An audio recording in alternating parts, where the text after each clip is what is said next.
the next step on abortion once this case gets settled? I want to ask about deficits, huh? I want to make sure the thing get covered. Okay, here we go. I'm going to answer those two questions and then go out to talk to the Olympians. With regard to the additional sanctions, we're always open to additional sanctions, and I've been in consultation. I'll be speaking with the members of the G7 this week about what we're going to do or not do, number one. Number two, what was the second one? Look, as I said when when this hit, as I was getting on the plane to go down to Alabama, this is about a lot more than abortion. I hadn't read the whole opinion at that time. But this reminds me of the debate with Robert Bork. Bork believed the only reason you had any inherent rights was because the government gave them to you. If you go back and look at the opening comments of Bork Biden when I was questioning him as chairman, I said, I believe I have the rights that I have, not because the government gave them to me, which you believe, but because I'm just a child of God, I exist. I delegated by joining this union here to delegate some obligation, some rights I have to the governments for social good. So the idea that somehow there is an inherent right, that there is no right of privacy, that there is no right. Remember the debate we had, you don't remember, but we had a debate about Griswold versus Connecticut.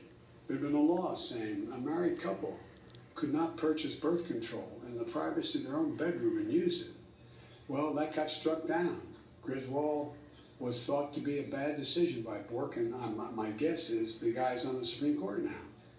What happens if you have a state changes the law saying that children who are LGBTQ can't be in classrooms with other children? Is that legit under the way the decision is written? What are the next things that are going to be attacked? Because this MAGA crowd is really the most extreme political organization that's existed in American history, in recent American history. Will you make a speech on abortion like you did on voting rights, Mr. President? Mr. President, how can you combat it?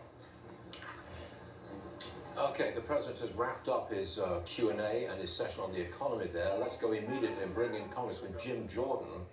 Jim, we just caught the tail end of that those questions. I mean, that made no sense to me at all. I think he confused Robert Bork.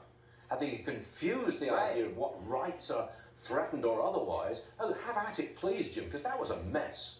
What? No, I agreed, Stuart. To say that Robert Bork says that your inherent rights come from government, it's just the opposite. It's not true. Our rights are gifts. Yeah, it's just not true. And frankly, our rights, the founders understood this, the Constitution, our rights come from the Creator. Yes. We are endowed by our Creator with certain inalienable rights, life, liberty, pursuit of happiness. I mean, that is the whole point. No, everything he said there, I had the same, I was flabbergasted. I said, well, it makes no sense.